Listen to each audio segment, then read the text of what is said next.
எல்லாம் புகழும் இறைவனுக்கே. Hello friends, welcome to Kilakarai kitchen. இன்றைக்கி நம்ம சேனலில் பார்க்க போகிறது ஒரு அருமையான இஃப்தார் ரெசிபி. இந்த ரெசிபி செய்கிறதுக்கு மாவு பிசையாமல் கை வலிக்காமல் ஈஸியாக செஞ்சிடலாம். ஸோ வீடியோக்குள்ளே போகிறதுக்கு முன்னாடி இப்போ தான் நம்ம சேனலை ஃபஸ்ட் டைம் பார்க்குறீங்கன்னா மறக்காமல் சப்ஸ்கிரைப் பண்ணிவிட்டு கூடவே பக்கத்தில் இருக்க பெல் ஐக்கானையும் கிளிக் பண்ணிக்கோங்க. அப்போ தான் நான் போடுற வீடியோட நோட்டிஃபிகேஷன் உடனே வரும். இப்போது வாங்க வீடியோக்குள்ளே போகலாம். ஃபர்ஸ்ட் இந்த ரெசிபிக்கு தேவையான சிக்கனை நம்ம மேரினேட் பண்ணிக்கிடலாம். இதுக்கு 350 கிராம் சிக்கன் வாங்கி இதை நல்லா க்ளீன் பண்ணிவிட்டு இதை குட்டி குட்டி பீசஸாக கட் பண்ணி வச்சுருக்கேன். அண்ட் இது கூட தேவையான அளவு சால்ட் ஆட் பண்ணிக்கிறேன். அப்புறமா 2 teaspoon Kashmiri chilli powder, normal chilli powder இருந்தால் 1 டீஸ்பூன் சேர்த்துக்கோங்க. 1 டீஸ்பூன் ஜீரகத்தூள், அரை டீஸ்பூன் மிளகுத்தூள், அரை teaspoon garam masala powder, 2 teaspoon இஞ்சி பூண்டு பேஸ்ட், 2 டேபிள் ஸ்பூன் தயிர். எலுமிச்சம்பழத்தில் பெருசாக இருந்துச்சுன்னா அரை எலுமிச்சம்பழம் ஆட் பண்ணிக்கோங்க. இதுவே சின்னதாக இருந்துச்சுன்னா 1 சேர்த்துக்கோங்க. இப்போ எல்லாத்தையும் நல்லா மிக்ஸ் பண்ணி விட்டுக்கலாம். இதை நம்ம ஸ்பூனை வச்சு மிக்ஸ் பண்ணுறதை விட கையால் மிக்ஸ் பண்ணும்போது இந்த மசாலா எல்லா சைடும் நல்லா படும். ஸோ இதை நல்லா மிக்ஸ் பண்ணி விட்டுட்டு மூடி போட்டு ஒரு 15 மினிட்ஸ்க்கு அப்படியே வச்சிடலாம். இது இருக்கட்டும். அடுத்ததான் இதுக்கு தேவையான மாவு ரெடி பண்ணிக்கிடலாம். இதுக்கு ஒரு மிக்ஸி ஜார் எடுத்திருக்கேன். இதில் 250 ml மில்க் சேர்த்துக்கிறேன். இது காய்ச்சாத பாக்கெட் பால் தான். அடுத்ததாக இதில் 2 முட்டையை உடச்சி சேர்த்துக்கிறேன். முட்டையை உடச்சி ஆட் பண்ணதுக்கப்புறம் இதில் 3 கப் மைதாவை சேர்த்துக்கிறேன். 1 கப்புங்கிறது 250 ml அளவு. ஸோ இதில் நான் 3 கப் சேர்த்துக்கிறேன். அடுத்ததாக இது கூட தேவையான அளவு சால்ட், அப்புறமா 2 கப் தண்ணி சேர்த்து 2 பல்ஸ் விட்டாலே போதும். இது நல்லா பிளெண்ட் ஆயிரும்.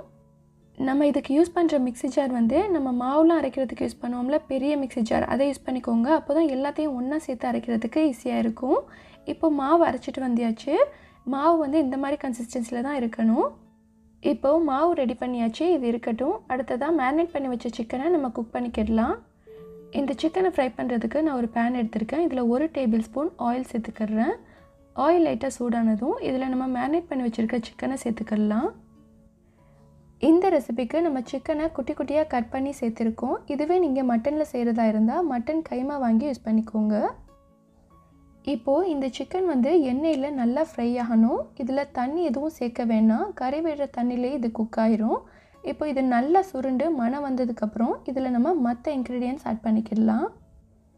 இப்போது இந்த சிக்கன் நல்லா வெந்து மணம் வந்துடுச்சு. அடுத்ததாக இதில் தோல் சீவி குட்டி குட்டியாக கட் பண்ணி வச்சுருக்கிற 100 கிராம் பொட்டேட்டோவை ஆட் பண்ணிக்கிறேன். அடுத்ததான் சின்ன சின்னதாக கட் பண்ண 150 கிராம் ஸ்ப்ரிங் ஆனியன் சேர்த்துக்கிறேன். உங்கள்ட்ட ஸ்ப்ரிங் ஆனியன் இல்லைன்னா நீங்கள் பல்லாரி வெங்காயத்தை கூட குட்டி குட்டியாக கட் பண்ணி சேர்த்துக்கிடலாம். நெக்ஸ்ட்டு சின்ன சின்னதாக கட் பண்ண 100 கிராம் கேப்சிகம், இதையும் சேர்த்துட்டு இதை நல்லா மிக்ஸ் பண்ணி விட்டுக்கோங்க. இதுக்கு பதிலாக நீங்கள் மற்ற வெஜிடபிள்ஸ், அதாவது உங்களுக்கு பிடித்தமான வெஜிடபிள்ஸ் ஏதாவது ஆட் பண்ணி கூட செய்யலாம். நான் இதில் பச்சை மிளகாய் எதுவும் சேர்க்கலை. காரத்துக்காக Kashmiri chilli powder and pepper powder தான் சேர்த்துருக்கேன். உங்களுக்கு காரம் இன்னும் அதிகமாக வேணுச்சுன்னா இதில் 2 பச்சை மிளகாயை நீங்கள் கட் பண்ணி கூட சேர்த்துக்கிடலாம். இப்போது நம்ம சேர்த்த வெஜிடபிள்ஸோட க்ரன்ச்சினஸ் போய் இது சாஃப்ட் ஆகணும். ஸோ அது வரைக்கும் இதை கொஞ்சம் நேரம் மூடி போட்டு குக் பண்ணிக்கிடலாம். இந்த கேப்பில் இந்த ரெசிபியை ஒட்டுறதுக்கு தேவையான மைதா பேஸ்ட் ரெடி பண்ணிக்கிடலாம். இதுக்கு ஒரு பவுலில் கொஞ்சமாக மைதா மாவு சேர்த்துட்டு அது கூட கொஞ்சமாக தண்ணி சேர்த்து இந்த மாதிரி பேஸ்ட் கன்சிஸ்டன்சியில் ரெடி பண்ணிக்கோங்க.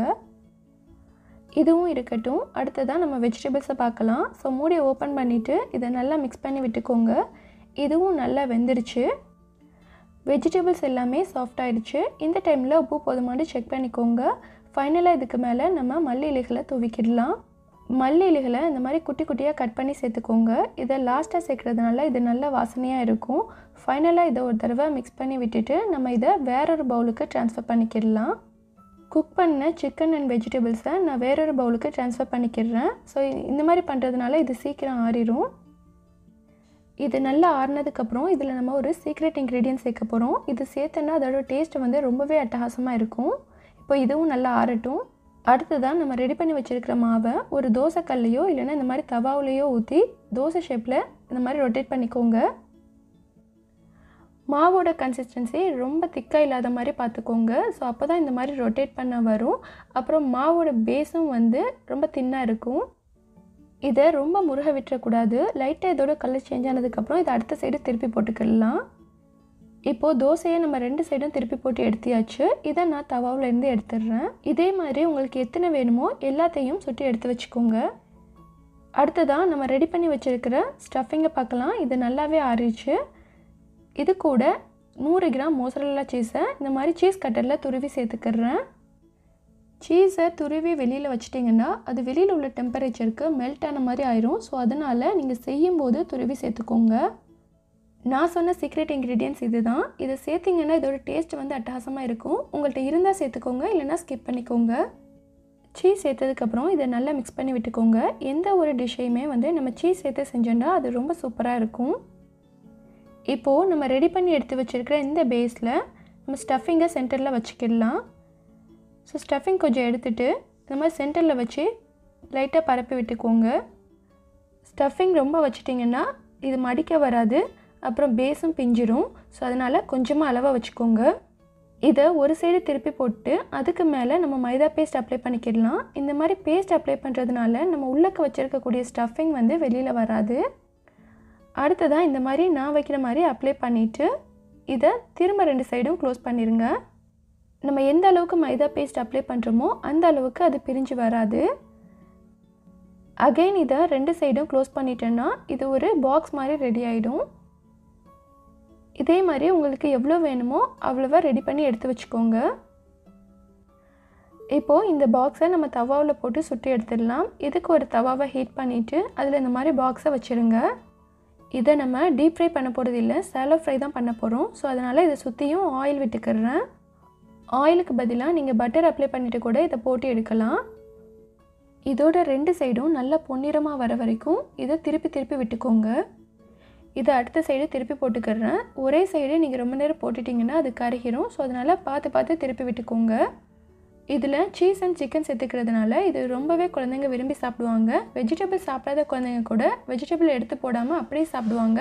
அந்தளவுக்கு டேஸ்ட் ரொம்பவே நல்லாயிருக்கும். இது பெரியவங்களுக்கும் ரொம்ப பிடிக்கும். இப்போது எம்மியான chicken and cheese iftar recipe சூப்பராக ரெடி ஆகிடுச்சு. இதை எடுத்துடலாம். இப்போ இதை நான் ஓப்பன் பண்ணி காமிக்கிறேன். ரொம்பவே சூப்பராக வந்திருக்கு. ஸோ பிரேக்ஃபாஸ்ட்டுக்கோ இஃப்தாருக்கோ இந்த மாதிரி செஞ்சு கொடுத்தீங்கன்னா குழந்தைங்க ரொம்பவே விரும்பி சாப்பிடுவாங்க. கண்டிப்பாக உங்கள் எல்லாருக்குமே இந்த வீடியோ பிடிச்சிருக்குன்னு நினைக்கிறேன். வீடியோ பிடிச்சிருந்தா please like, comment, share and subscribe my channel. Thank you.